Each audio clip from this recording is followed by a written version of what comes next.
ನನಗಂತೂ ಎಳ್ಳಿರಷ್ಟು ಅಹಂಕಾರ ಬಂದಿಲ್ಲ.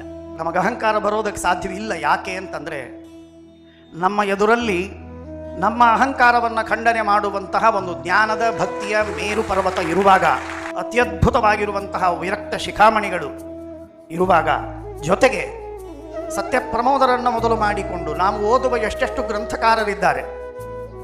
ಶ್ರೀಮದಾಚಾರ್ಯರನ್ನು ಬಿಟ್ಬಿಡಿ, ಟೀಕಾಕೃತ್ಪಾದರನ್ನೂ ಬಿಟ್ಬಿಡಿ, ವ್ಯಾಸರಾಜನೂ ಬೇಡ, ಅನೇಕ ಟಿಪ್ಪಣಿಕಾರರು ಎಂಥ ಅದ್ಭುತವಾದ ಗ್ರಂಥವನ್ನು ಬರೀತಾರೆ. ವಿಲಿಯಂ ಹ್ಯಾಸ್ಲಿಟ್ ಒಂದು ಮಾತನ್ನು ಹೇಳ್ತಾನೆ, ಲೈಬ್ರರಿಯ ಮಧ್ಯದಲ್ಲಿ ಕೂತಿರುವ ಸಂದರ್ಭದಲ್ಲಿ ಪ್ರತಿಯೊಂದು ಪುಸ್ತಕವೂ ನನಗೆ ಅಣಗಿಸಿ ತೋರಿಸ್ತದೆ. Do you know what I want to say? ನಾನು ಹೇಳುವ ಸಿದ್ಧಾಂತ ನಿನಗೆ ಗೊತ್ತಾ ಅಂತ ಲೈಬ್ರರಿಯಲ್ಲಿರುವ ಒಂದೊಂದು ಪುಸ್ತಕವೂ ನಮ್ಮನ್ನು ಅಣಗಿಸಿತು ಕೇಳ್ತದೆ. ಹಾಗೆ ನಮ್ಮ ಮಹಾನುಭಾವರಾದ ರಘುತ್ತಮರನ್ನು ಆರಂಭ ಮಾಡಿಕೊಂಡು ಮಹಾಮಹಾನುಭಾವರ ಗ್ರಂಥಗಳ ಸರಮಾಲೆಗಳು ಸುತ್ತಲೂ ಕೂತಾಗ ಅಹಂಕಾರ ಪಡಲಿಕ್ಕೆ ಎಲ್ಲ ಅವಕಾಶ, ನೋ ಚಾನ್ಸ್.